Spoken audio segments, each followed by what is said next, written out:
Hey, I'm going to show you in this video how to build your business on a budget. So if you have $500 a month or less and you want to get traffic, you want to get leads, you want to make sales, you want to start your side hustle, I'm going to tell you what to do.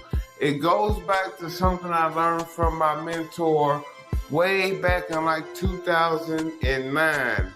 Literally what you have to do when you're on a budget and you can't afford to run ads directly, what you do is take your money and invest it into tools and software and resources that you can reuse over and over.